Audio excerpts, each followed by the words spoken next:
ఈ ఒక్క ఇన్వెన్షన్ జరిగి ఉంటే ఇప్పుడు మనం చూస్తుండే వైర్లే ఉండేవి కాదు. ఆయన ఎక్స్పెరిమెంట్స్ ప్రపంచానికి ఒక కొత్త దారిని చూపించాయి. 1991లో తను పార్కులో నడుచుకుంటూ వెళ్తున్నప్పుడు తను ఎప్పటి నుంచో ఆలోచిస్తున్న ఇండెక్స్ మోటార్ డిజైన్ తనకు ఆలోచన వచ్చింది. ఇంకా తన ఆనందానికి అవధులు లేవు. కానీ టెస్లా దగ్గర తను చేయాలనుకుంటున్న పనికి అతని దగ్గర అంత పెద్ద ఫండ్ లేదు. తను చేసేదేం లేక ప్యారిస్లోని కాంటినెంటల్ అనే ఎడిసన్ కంపెనీలో జాయిన్ అయ్యాడు. అతని వర్క్కి నచ్చి ఇది ఒకరోజు తన మేనేజర్ చూసి ఎడిసన్కి ఒక లెటర్ రాస్తాడు. ఆ ఒక్క లెటర్ పట్టుకొని టెస్లా అమెరికాకు బయలుదేరుతాడు. టెస్లాకి ఎడిసన్ జాబ్ ఇస్తాడు.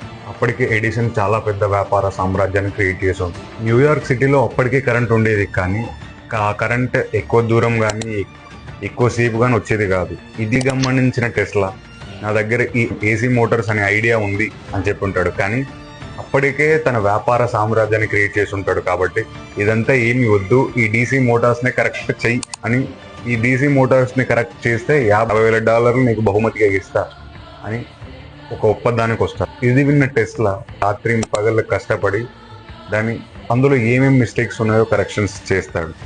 ఇస్తానన్న $50,000 జోక్ చేశా అని ఆ ఒక్క మాటతో టెస్లా ఎడిసన్ మీద ఉండే ఆ నమ్మకం మొత్తం కోల్పోతాడు. ఏది ఏమైనప్పటికీ టెస్లా చేసిన కొన్ని ఇన్వెన్షన్స్ వచ్చిన ఈ ప్రపంచం ఇప్పుడు ఇంకోలా ఉండేది.